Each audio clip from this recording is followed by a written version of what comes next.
Hello friends, जय माता दी। आशा करती हूँ कि आप सभी अच्छे होंगे। चलिए आज मैं आप सभी को बताती हूँ कि नवरात्रि आने वाली है। नवरात्रि में बहुत लोग 9 दिनों का व्रत रहते हैं, बहुत लोग 2 दिनों का व्रत रहते हैं। घट स्थापना और अष्टमी, तो ये व्रत कथा, नवरात्रि का जो व्रत कथा मैं आज आप सभी के साथ शेयर करने वाली हूँ, इसे सुने या सुनाएं तो माता दुर्गा उनके ऊपर, अपने भक्तों के ऊपर अत्यधिक प्रसन्न रहती हैं। तो चलिए स्टार्ट करते हैं नवरात्र व्रत कथा। वैसे तो दुर्गा पूजन के लिए कोई भी दिन शुभ और उपयुक्त होता है, परंतु प्रत्येक अष्टमी अथवा प्रत्येक शुक्रवार चैत्र आषाढ़ आश्विन और आश्विन मास के शुक्ल पक्ष में 9 दिन तक भगवती दुर्गा की आराधना की जाती है। संयोग से इन्हीं शारदीय और बोधन नवरात्र में भगवान श्री राम की आराधना भी होती है। नवरात्र के संबंध में पौराणिक कथाओं का अतिरिक्त निम्नलिखित कथा भी प्रचलित है। देवताओं के गुरु बृहस्पति ने एक बार ब्रह्मा जी से पूछा, हे ब्रह्मा, आप सभी शास्त्रों को जानने वाले हैं, आप कृपा करे बताए कि माँ भगवती की प्रसन्नता के लिए किया जाने वाला नवरात्र व्रत क्यों किया जाता है। इस व्रत को पहले किसने किया और इस व्रत का फल क्या है। श्री ब्रह्मा जी ने कहा, देवी हे देवगुरु, आपने जगत कल्याण के लिए यह अच्छा प्रश्न किया है। प्रत्येक वर्ष चैत्र आषाढ़ आश्विन और माघ मास के शुक्ल पक्ष को नवरात्र व्रत किए जाते हैं। इन चारों में भी चैत्र आश्विन मास के नवरात्र प्रमुख माने गए हैं। इन नवरात्रों में व्रत करने वालों की सभी मनोकामनाएं पूर्ण होती हैं। माँ भगवती की कृपा से व्रत पूजन और कथा के श्रवण के साथ दान पुण्य करने वाला मोक्ष का अधिकारी बनता है। नवरात्र व्रत करने वाला धन विद्या पुत्रादि प्राप्त करता है। इस व्रत को न करने वाला मनुष्य उत्तम धन से रहित होकर पृथ्वी पर सम्मान नहीं पाता। यदि इस व्रत के करने वाला मनुष्य पूरे दिन का उपवास न कर सके तो एक समय भोजन कर ले और उस दिन बांधव सहित नवरात्र कथा का श्रवण करे। हे बृहस्पति, जिसने पहले इस महाव्रत को किया उसका पवित्र इतिहास मैं तुम्हें सुनाता हूँ। इस प्रकार ब्रह्मा जी का वचन सुनकर बृहस्पति जी बोले, इस कल्याणकारी व्रत के इतिहास को मैं सावधान होकर सुन रहा हूँ, कृपया सविस्तार कहे। ब्रह्मा जी बोले, पीठत नामक मनोहर नगर में एक सुनात नाम का ब्राह्मण रहता था। वह भगवती दुर्गा का परम भक्त था। उसके परिवार में सुमत नाम की एक अत्यंत सुंदर पुत्री पैदा हुई। वह कन्या अपने पिता घर में शुक्ल पक्ष की चंद्रकला समान बढ़ने लगी। उसका पिता व्रत दिन दुर्गा पूजा और होम करता था। कन्या भी नियम से पूजा में उपस्थित होती थी। एक दिन सुमति अपने सखी के साथ खेल में लग गई और भगवती की पूजा में देर से उपस्थित हुई। ब्राह्मण ने समझा कि उसकी पुत्री की पूजा में रुचि नहीं है, वह अपना बनाए श्रृंगार ही जरूरी समझती है। उसने क्रोध में आकर सोचा, मैं इसे अब ऐसी जगह ब्याह दूंगा जहाँ इसका रूप रंग व्यर्थ हो जाए। यह सोचकर ब्राह्मण ने कहा, बेटी तुम मेरा कहा नहीं सुनती, तेरा बहुत बुरा होगा। पुत्री ने बड़ी विनम्रता से कहा, पिताजी माँ मेरे रक्षक है, भाग्य का लिखा मिटता नहीं। पुत्री की ऐसी बात सुनकर पिता को क्रोध आया। अब पुत्री से कहने लगा, पुत्री तूने भगवती का पूजन नहीं किया, अब मैं कुष्ठी या दद्दी के साथ तेरा विवाह करूंगा। इस प्रकार कुपित पिता का वचन सुनकर सुमत को बड़ा दुख हुआ। वो बोली, पिताजी मैं आपकी कन्या हूँ, सर्व तरह से आपके अधीन हूँ, जहाँ आपकी इच्छा हो वहाँ विवाह कर सकते हैं, होगा वही जो मेरे भाग्य में लिखा है। मेरा तो ईश्वर पूरी विश्वास है। मनुष्य अनेक मनोरथों का चिंतन करता है, पर होता वही जो ध्याता ने भाग्य में लिखा है। अपनी कन्या के ऐसे निर्भीक वचन सुनकर ब्राह्मण को और अधिक क्रोध आया। उसने अपनी कन्या का ब्याह एक कुष्ठी के साथ कर लिया। बोला, देखता हूँ भाग्य भरोसे रख, अब तू क्या करोगी। इस प्रकार पिता कठोर व्यवहार के देख सुमति अपने पति के साथ वन में चली गई। इस वाहन में सुमत और उसके पति रात कष्ट में बिताई। सारी रात वह दंपति भगवती का ध्यान करता रहा। माँ बड़ी दयालु है। सुमत का दुख देख द्रवित होकर भगवती प्रकट हो गई। वह सुमत से कहने लगी, हे पुत्री, मैं तुम पर प्रसन्न हूँ, तुम चाहो वरदान मांग सकती हो, मैं प्रसन्न होने पर मनोवांछित फल देने वाली हूँ।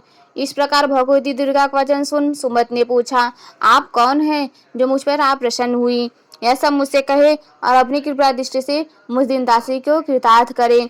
सुमत का वचन सुनकर देवी बोली, मैं आदि शक्ति हूँ और मैं ही ब्रह्म विद्या सरस्वती हूँ। मैं प्रसन्न होने पर प्राणियों का दुख दूर कर उनको सुख प्रदान करती हूँ। सुमति माँ के चरणों में गिर गई।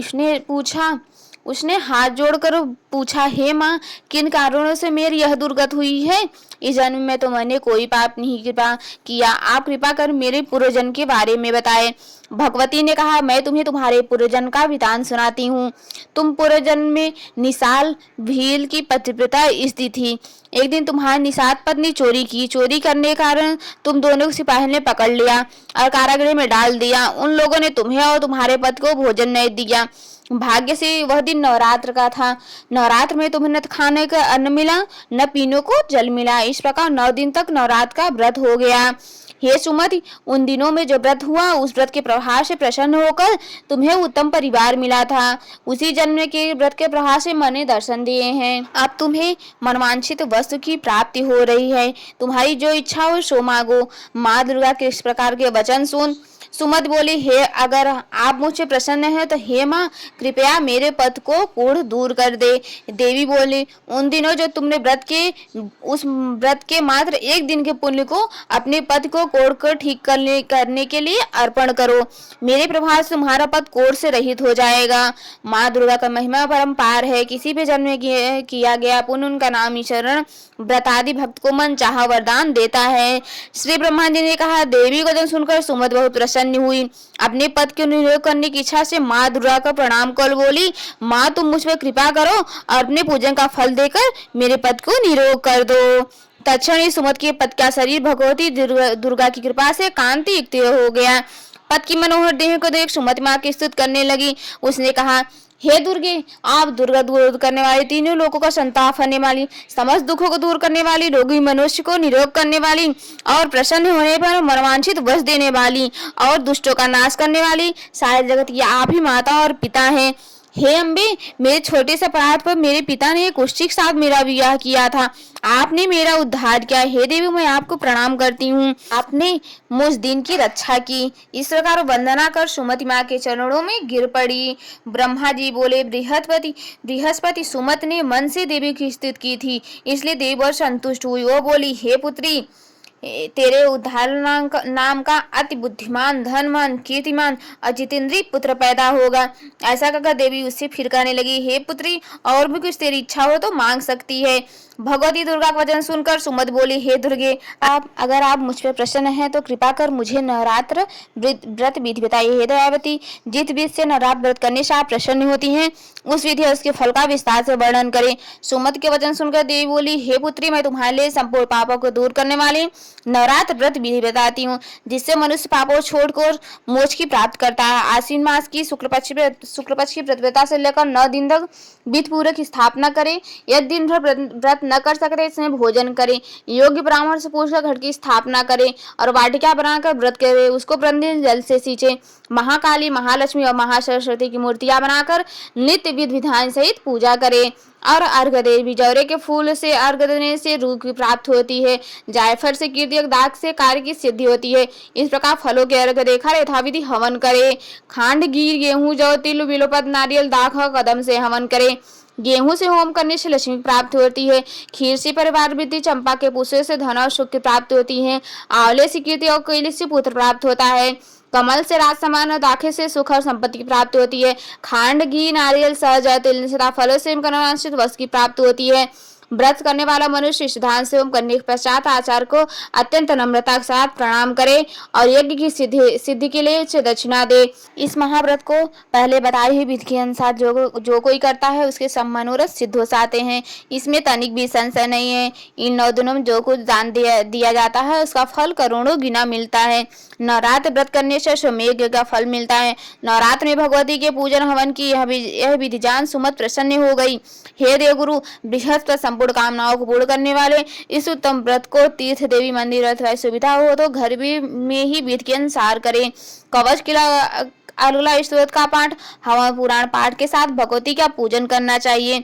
नवरात्र व्रत की विधि और फल बताकर देवी अंतर ध्यान हो गई। जो पुरुष या स्त्री इस व्रत को भक्ति पूर्वक करता है, वह श्लोक में सुख पाकर अंत में मोक्ष पाता है। बोलो अम्बे मातु की जय। माँ दुर्गा की नवरात्र व्रत कथा समाप्त होती है। अगर ये मेरा वीडियो पसंद आए, जरा भी पसंद आए, तो प्लीज लाइक एंड सब्सक्राइब जरूर कीजिएगा और इसी तरह के वीडियो मैं आप सभी के लिए लाती रहूंगी। सो मिलते हैं अगले वीडियो में, तब तक के लिए जय माता दी।